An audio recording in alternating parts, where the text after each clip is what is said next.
like, bro, yeah, she got a kid. Look at his back. Oh my god.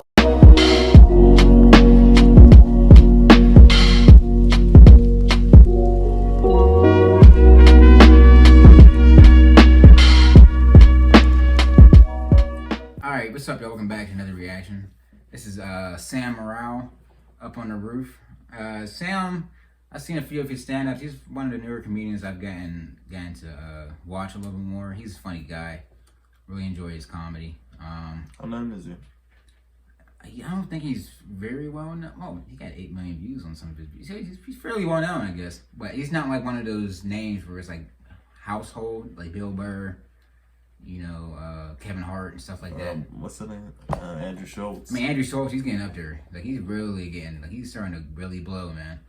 It's crazy to see him, like, come from Guy Code, then to see him start posting these random clips on YouTube to really just see how he grows. That's wild.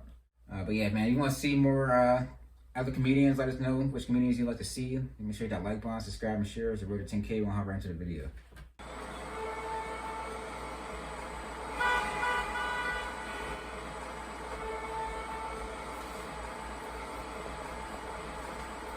Comedy clubs are closed, but I still want to do stand-up. I think we just got to get to people's roofs, get a mic and amp. That's all we need. Camera crew, you, Dom, a few other people. We shoot it, we cut it up. That's a special. I can't wait to start doing stand-up comedy.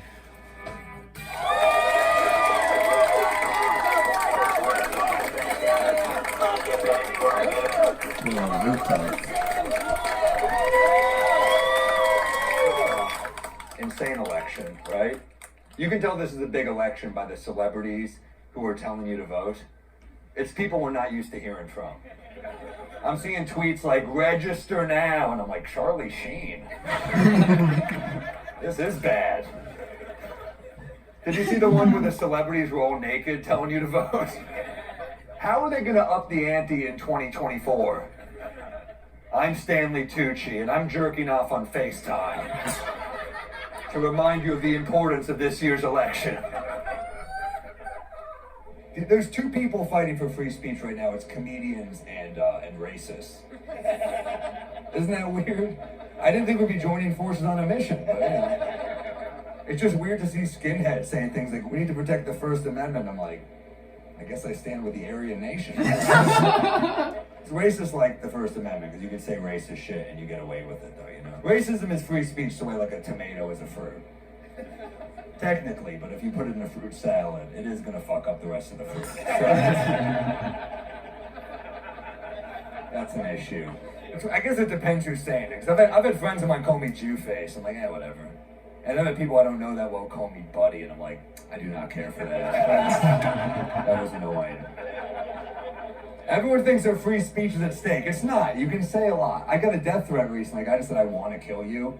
And I end up having to show it to a cop, and the cop goes, he said he wants to kill you, not that he's going to. Like, yeah, but that's an annoying loophole. You gotta give me that. Cop said, someone did that to me, I'd kick his fucking ass. I was like, cool, so you're gonna do nothing and call me a pussy. Serve and protect, officer. Serve and protect. Feels like we're doomed. Don't you, if there's a God, don't you feel like God is up in the sky right now, flat screen TV? Every country's a different channel. I feel like America, we're like the Bravo of God's cable package, where he's like, look, it's entertaining, but these people are fucking trash. God watches 6 straight hours of America, like, ugh, I hate myself. Gotta start reading again. Growing up now must be the worst. Kids just beat the shit out of you, and they emotionally fuck with you on the internet. Cyberbullying feels right. Like when I was a kid, it was AOL Instant Messenger, not so bad. You had to make sure your parents weren't on the phone to cyberbully, you know? You had to be like, Mom, get off with Grandma, I'm trying to ruin lives, okay? Shit. It was a bigger deal. Cyberbullying now, I hate when older people are like, I used to get the shit kicked out of me, log off. I'm like, all right, first off, it's hard to log off. It's very addictive. And second off, you know, who would rather be assaulted than psychologically tormented? What would you rather get, a wedgie or catfished? A black eye will heal. You know what won't? Is taking a Greyhound to Syracuse and being like, I thought you'd be a woman. This sucks. That's wild. This is the worst 13th birthday ever. That joke got sadder and sadder. You're the roommates? Oh hell yeah! This dude came straight out of Woodstock. I like this guy. He's like, look, I had to stop at a festival. Yeah, I love that, man. What do you do for work, man? I'm a designer. A designer, fucking of course. Only a designer would have the balls to pull this off and be like, you know what? It's working. I don't give a shit. Yeah, yeah. What kind of designer? I work for Cosmopolitan. Oh hell yeah, Cosmo. To giving women bad advice for decades. Cosmo. Ladies, this is what he really wants.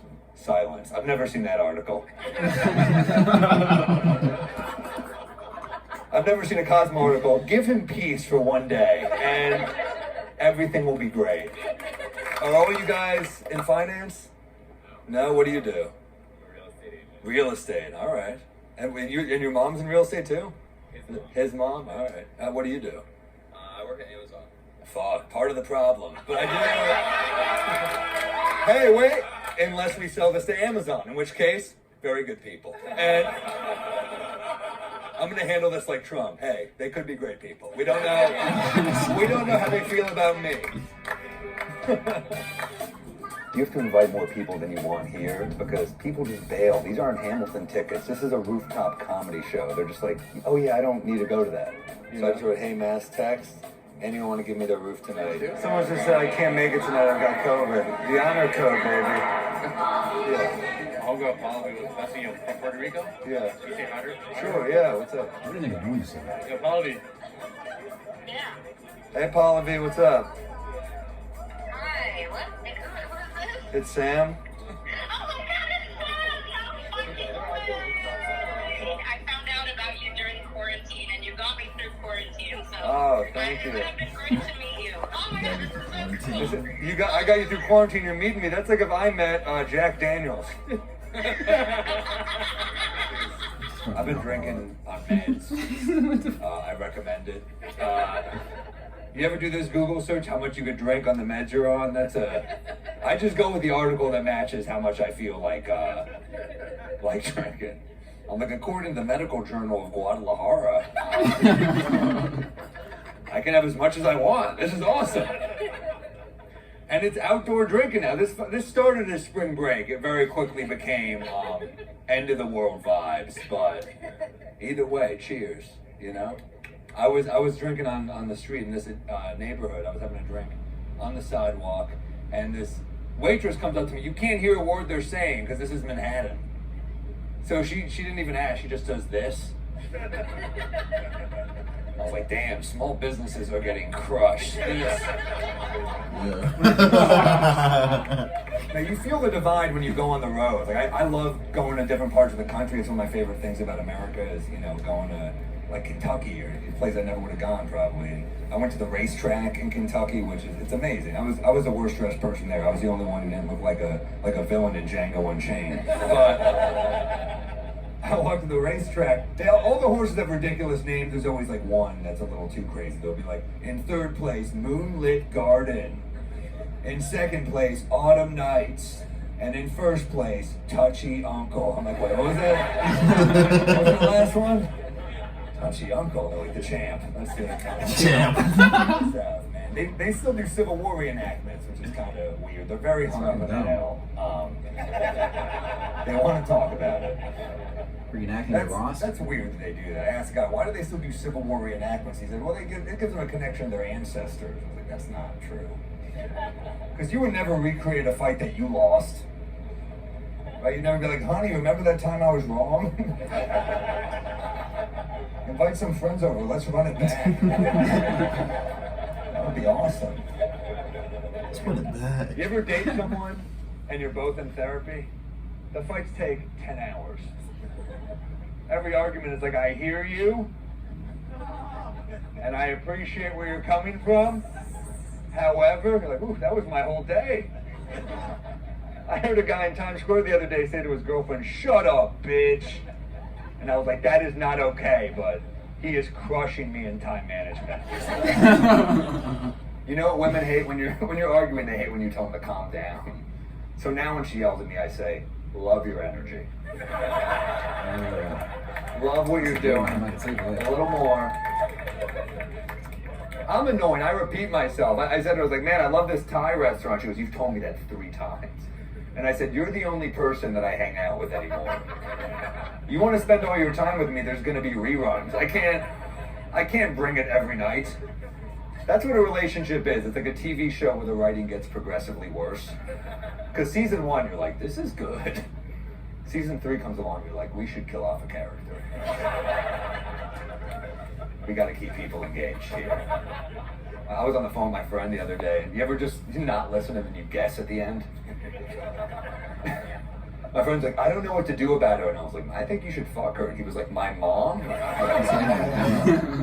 I was not present for all of that conversation. I threw a Hail Mary. I'm not a good partner. I can't date. I don't listen. Women are always shocked, like, you're a bad listener. I'm like, yeah, but I speak for a living. You should have seen that coming. I bet most people are bad at the opposite of their job. I bet most terrorists are shitty architects, you know? Wow. I bet Bin Laden was a bad city planner, you know? Most audiences laugh at jokes. You guys are like, we are shocked. We are shocked and appalled. And then we laugh. No, man, this is, it's gonna be good. So I had a what? The mic cut out? For how long? 4 seconds? Fuck. Just like how I have sex, guys. 4 seconds, then I'm like, oh, there we go. All right. Well, this is a good start. It's good when the mic doesn't work. It's good fucking juju. I only said juju because I see all the yarmulkes. That's why I said juju. Are we good now? Yeah? This will work for our mics not working montage in the special. This has happened before. You have to hold the mic like this to make sure. It's like working the clitoris. It's a lot of finesse. All right, there we go. How are we now? Good? That's a little rough. Bobby, I don't know if this is used to guitars. It's not used to a raspy Jew voice. So, how about now? Don't mind the drone.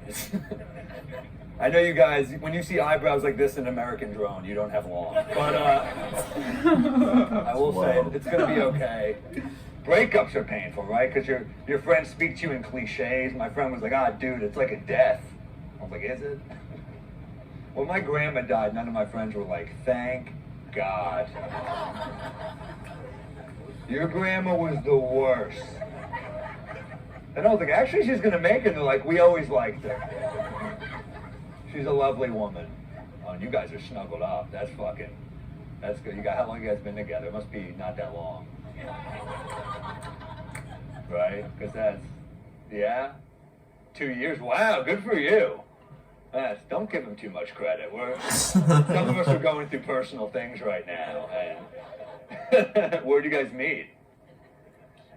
Church? Yeah, that makes sense. Oh my God, what the fuck? I guess that's good PR for church. You never hear about the adult relationships that come out of there. Oh my God. What? Sorry.